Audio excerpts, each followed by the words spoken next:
خامد کی ناشکری کا بیان۔ نبی کریم صلی اللہ علیہ وآلہ وسلم نے فرمایا، مجھے دوزخ دکھلائی گئی تو اس میں زیادہ تر عورتیں تھیں جو کفر کرتی ہیں۔ کہا گیا، یا رسول اللہ صلی اللہ علیہ وآلہ وسلم، کیا وہ اللہ کے ساتھ کفر کرتی ہیں؟ آپ صلی اللہ علیہ وآلہ وسلم نے فرمایا کہ خامد کی ناشکری کرتی ہیں اور احسان کی ناشکری کرتی ہیں۔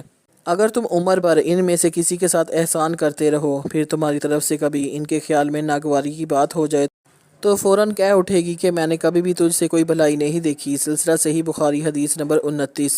سوگ کا بیان۔ حضور صلی اللہ علیہ وآلہ وسلم نے فرمایا، جو عورت اللہ عز و جل اور قیامت کے دن پر ایمان رکھتی ہے، اسے یہ حلال نہیں کہ کسی میت پر 3 راتوں سے زیادہ سوگ کرے، مگر شوہر پر کے 4 مہینے 10 دن سوگ کرے۔ سلسلہ صحیح بخاری۔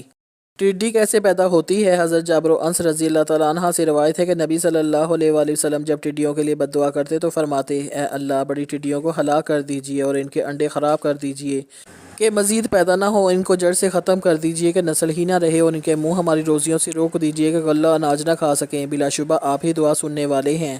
ایک شخص نے عرض کیا کہ اے اللہ کے رسول، آپ اللہ کی مخلوق کو کیسے بد دعا دے رہے ہیں کہ اللہ اس کی نسل ہی ختم کر دیں؟ آپ صلی اللہ علیہ وآلہ وسلم نے فرمایا، ٹڈی سمندر میں مچھلی کی چھینک سے پیدا ہوتی ہے۔ سلسلہ سنن ابن ماجہ حدیث نمبر 3221۔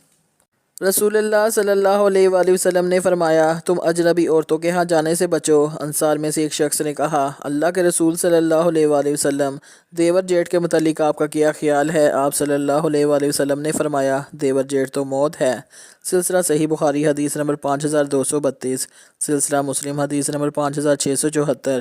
سلسلہ ترمذی حدیث نمبر 1171۔ رسول اللہ صلی اللہ علیہ وآلہ وسلم نے فرمایا، سورۃ البقرہ کی آخری 2 آیتیں آمن الرسول سے آخر تک ایسی ہیں کہ جو شخص رات میں انہیں پڑھ لے وہ اس کے لیے کافی ہو جاتی ہیں۔ سلسلہ صحیح بخاری حدیث نمبر 4008۔ رسول اللہ صلی اللہ علیہ وآلہ وسلم نے فرمایا، جس نے ایک بالشت زمین بھی ظلم سے کسی کی دبا لی تو قیامت کے دن 7 زمینوں کا توق اس کی گردن میں ڈالا جائے گا۔ سلسلہ صحیح بخاری حدیث نمبر 3198۔